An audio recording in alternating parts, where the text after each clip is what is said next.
అనుదినము దేవుని కృపావార్త కొరకు ఎదురు చూస్తున్న ఆత్మీయులైన మనమంతా నేడు 1వ కీర్తనలో నుండి ఒక వచనాన్ని ధ్యానం చేసుకుందాం. అతడు నీటి కాలంలో యోట నాటబడినదై ఆకు వాడక తన కాలమందు ఫలించే చెట్టు వలె ఉంటాడు.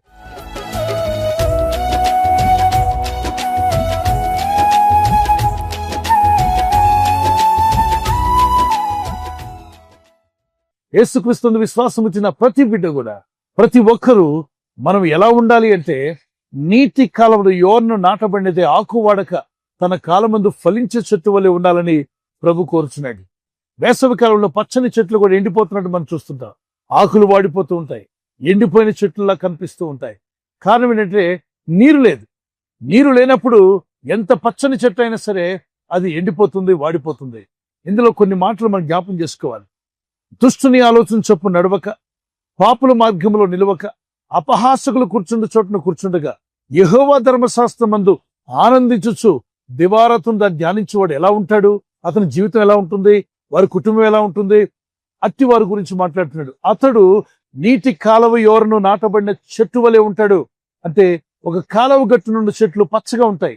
ఎక్కడైనా వెళ్ళి చూడండి, నీటి కాలువ పక్కన ఉన్న చెట్లన్నీ పచ్చగా ఉంటాయి. మీరు చూస్తున్నారు ఎంత పచ్చగా మీకు కనిపిస్తున్నాయో. అదే కాలువ ఒడ్డున లేకుండా నీటికి దూరంగా ఉన్న చెట్లు చూడండి, అవి చెట్లే ఇవి చెట్లే. అవి వేసవిలో ఎండిపోతున్నాయి. ఎప్పుడైతే నీరు లేదో చెట్టుకున్న పూత పడిపోతుంది, కాయలు పడిపోతాయి, ఆకులు రాలిపోతాయి, ఆ చెట్టు ఎండిపోయిన పరిస్థితి వెళ్ళిపోతుంది. నీరు సరిగా ఇంకా అందించకపోతే అది ఎండి ఒక రోజున ఏర్లతో సహా చనిపోయే అవకాశం ఉంది. సచ్చిన చెట్టులా పడిపోతుంది. అలా ఉండడం దేవుని చిత్తం కాదు. దేవుని విశ్వాసం వచ్చిన మన జీవితాలు ఎలా ఉండాలి అంటే, నీటి కాలంలో ఎవరు నాటబడినట్టుగా ఉండాలి అంటాడు. దానికి దుష్టుని ఆలోచనలు వస్తుంటే దుష్ట ఆలోచనలు వాటి ప్రకారం నడవద్దు. పాపుల మార్గాలు ఎన్నో ఉన్నాయి, పాప మార్గాలు, ఆ మార్గంలోకి వెళ్ళొద్దు. అపహసించే వారు ఎంతో మంది ఉన్నారు. మరి ప్రపంచంలో మనం చూస్తున్న నేటి సోషల్ మీడియాలో ఇతరులను ఎంతసేపు అపహసిస్తూ, ఇతరులు తప్పులు పట్టుకుంటూ, తప్పులు ఎత్తుకుంటూ ఉన్నవారు అనేక మంది ఉన్నారు. కానీ మనం ఆ పని చేయొద్దు. వారి పక్కన మనం కూర్చోవద్దు. వారి పోకడ మనకు అవసరం లేదు. కానీ దేవుని వాక్యములో ఆనందించండి, ప్రార్థనలో ఆనందించండి, విశ్వాసంలో ఆనందించండి, దేవుని వెంబడించడంలో, దేవుని ఆరాధించడంలో, క్రీస్తు సువార్త ప్రకటించడంలో ఆనందించండి, ఆత్మను రక్షించడంలో ఆనందించి దేవుని యందు భయభక్తి కలిగి ఉన్నప్పుడు వాక్యం సెలవుతుంది, అతడు నీటి కాలువలో ఎవరు నాటబడినదే ఆకు వాడక తన కాలమందు ఫలించే చెట్టుగా ఉంటావు. ఈ వాగ్దాన్ని ధ్యానిస్తూనే ఒక చిన్న కీర్తన పాడుకుందాం. దుష్టుల ఆలోచన చొప్పున నే నడువక, పాపుల మార్గమున నేను నిలువక. దుష్టుల ఆలోచన చొప్పున నే నడువక, పాపుల మార్గమున నేను నిలువక. అపహాసకులు కూర్చుండు చోట కూర్చుండక, నీ వాక్యము నేనే నిత్యము ధ్యానింతును. అపహాసకులు కూర్చుండు చోట కూర్చుండక, నీ వాక్యము నేనే నిత్యము ధ్యానింతును.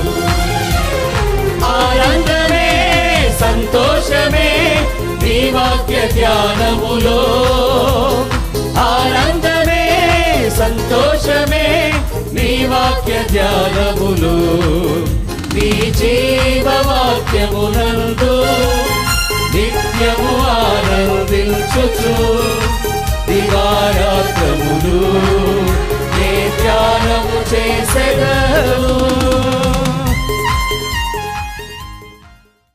ఇక్కడ ఒక మాట మీరు గుర్తించారా? పచ్చని చెట్టుగా ఉంటావు. వేసవి ఎంత ఎండలు వచ్చినా అన్ని చెట్లు భయపడినా ఈ చెట్టు భయపడదు. భూకంపాలు, కరువు కాటకాలు ఎన్ని సంభవిస్తున్నా నువ్వు భయం చెందక ధైర్యంగా ఉంటావు. నీతిమంతుని యొక్క హృదయము దుర్వార్త వినినప్పుడు, అంటే చెడ్డ వార్త విన్నప్పుడు, బ్యాడ్ న్యూస్ విన్నప్పుడు నీతిమంతుడు బెదరడట.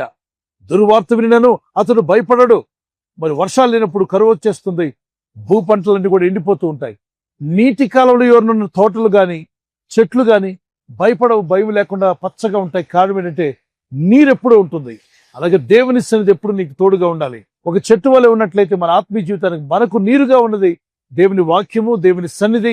పరిశుద్ధాత్ముడు కూడా అనేక చోట్ల నీటితో పోల్చబడినట్టుగా మనం చూస్తున్నాం. అయితే నీరు పరిశుద్ధాత్ముడు కాదండి, కానీ ఆ విధంగా పోల్చి మాట్లాడినట్టుగా మనం చూస్తున్నాం. నేనిచ్చు నీళ్లు తాగువాడు ఎన్నడూ దప్పిగోడని ప్రభు అంటాడు. అంటే ఆయన ఇచ్చే నీళ్లు తాగిన వారు ఎన్నడూ దప్పికొన్నట్టు దాని అర్థం ఈ నీళ్లు కాదు, భౌతికమైన ఈ నీరు కాదు, కానీ ఆయన యందు విశ్వాసం వచ్చినప్పుడు మనకు ప్రభు అనుగ్రహిస్తున్న ఆత్మను పొందినప్పుడు మనం ఎన్నడూ భయపడనక్కర్లా. ఆత్మదేవుడిని నడిపిస్తాడు. మరి ఏ కొదువ లేకుండా మీరు ఫలించే రోజు వచ్చునుగాక. నీకంటూ ఒక సీజన్ పెట్టాడు దేవుడు. ఆ సీజన్లో నువ్వు బహుగా ఫలిస్తావు, వర్ధిల్లుతావు. ప్రభు మిమ్మలను నీ అక్కర్లు తీర్చి నడిపించునుగాక. మరి నీటి కాలవ యోర నాటబడినదే ఆకు వాడక తన కాలమందు ఫలించే చెట్టు వలె మీరుండి ఆస్వాదించబడాలని మా ప్రార్థన. దేవుని కృపా కనికరాలు మీకు మీ కుటుంబాలకు తోడే నడిపించునుగాక. చిన్న ప్రార్థన చేసుకున్నాను. జీవం కలిగిన మా తండ్రి, సర్వశక్తిమంతుడైన మా ప్రభువా, తండ్రి, ఈ దినం ఈ వాక్యం నేర్చుకున్న కృపను మాకు దయచేశారు. మేమంతా కూడా దుష్టిని ఆలోచించప్పుడు నడవకూడదని, పాపుల మార్గంలో నిలవకూడదని, అపహాసకులు కూర్చుండే చోటున కూర్చుండకూడదని. అయితే మా యొక్క ఆనందమంతా యెహోవా ధర్మశాస్త్రము దేవుని వాక్యములు యందు దివారాత్రము ధ్యానిస్తూ వాటి యందు ఆనందించినప్పుడు మా జీవితాలు నీటి కాలవలు యోర నాటబడినది ఆకు వాడక తన కాలమందు ఫలించి చెట్టు వలె చేస్తారని వాగ్దానం చేశావు. ఈ రోజు ప్రార్థించి ప్రయత్నించబోతున్న శంకుస్థాపన అయిన, గృహప్రవేశమైన, ఒక బిజినెస్ ప్రారంభిస్తున్నా, ఉద్యోగ ప్రారంభానికి వెళ్తున్నా, ఒక మంచి కార్యక్రమాన్ని ప్రారంభిస్తుండగా, నేను వారి బిడ్డల వివాహం కొరకు ప్రయత్నాలు చేస్తుండగా, వారు చేస్తున్న ప్రయత్నాలు ఫలించలాగున మీ దూతలకు ఆజ్ఞాపించండి. ఎవరైనా హాస్పిటల్లో ఉన్నా, ఐసీయూలో ఉన్నా, ప్రభు ఎవరైతే సీరియస్ కండిషన్లో ఉండి బాధపడుతున్నారో వారికి యేసు నామములో స్వస్థతను అనుగ్రహించండి. ఒక బలహీనత వల్ల కృంగిపోయిన వారిని లేవనెత్తండి. మీ గాయపడిన హస్తమును చాపి వారికి ఉన్న సకల రోగాల నుండి విడుదల ఇచ్చేయి. వారిని లేపి నడిపించడాన్ని సాక్షులుగా నిలబెట్టుకోండి. ఈ ఉదయకాలం ప్రతి రోగి యేసు నామములో స్వస్థత నొందునుగాక.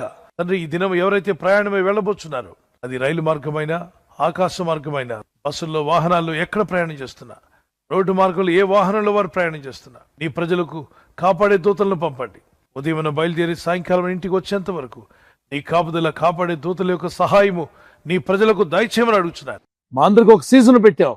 ఫలించే సీజన్ ఒక రోజు రాబోతుందని. ఆ సీజన్లో నీ ప్రజలందరూ కూడా బహుగా ఫలించులాగున నీ సహాయం గురించి ఆస్వాదించి నడిపించి మహిమ పొందుకోమని క్రీస్తు యేసు నామములో అడుగుతున్నాను నా పరలోకపు తండ్రి. ఆమేన్. ఆమేన్. God bless you.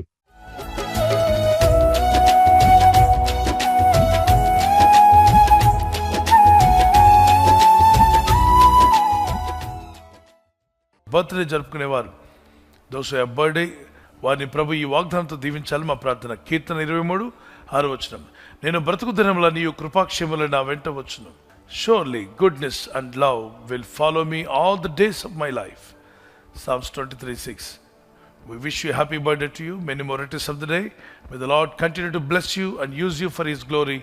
ప్రేయర్లో, వాక్యంలో, ప్రార్థనలో మరింత అధికంగా న్యూ ఇయర్లో దేవునికి మరింత దగ్గర అవుదురుగాక, కాపాడబడుదురుగాక. మ్యారేజ్ యానివర్సరీ జరుపుకునే వారికి happy wedding anniversary. Many more returns of the day. May God bless you. Silver jubilee, golden jubilee, ప్రభు రాకడాల్సి ప్లాటినం జూబ్లీ కూడా చేసుకునే కృప దేవుడు మీకు ఇచ్చునుగాక. మీకు దేవుడిచ్చిన వాగ్దానము, నేను మీ మనవి ఆలకింతును. I will listen to you and I will bless you అనే వర్డ్. మరి జెరెమియా చాప్టర్ 29:12, ఇర్మియా 29:12, నేను మీ మనవి ఆలకింతును కనుక మనవి చేయడం మానకండి, ప్రార్థించండి, భార్య భర్తలుగా ఐక్యత కలిగి ఉండండి. మీ ఇద్దరి మధ్యలో మరి ఫీలింగ్స్ అన్ని డ్రై అయిపోయి ఉంటే వాటిని ప్రభు నూతనపరిచి మీ ఇద్దరి మధ్యలో ప్రేమ అనురాగాలు దేవుడు దయచేసి ఒకరి పట్ల ఒకరికి ఆసక్తి, ప్రార్థన, బైబిల్ చదువుట, ప్రార్థించుట, మీ కుటుంబ ప్రార్థన చేసే కృప దేవుడు మీకు దయచేయను గాక. ఆమేన్. God bless you. ఈ ఛానల్ మీరు సబ్స్క్రైబ్ చేసుకోవడం వలన 2 పనులు జరుగుతున్నాయి. ఒకటి, సువార్త జరుగుతున్నది, ఆత్మలు రక్షించబడుతున్నాయి.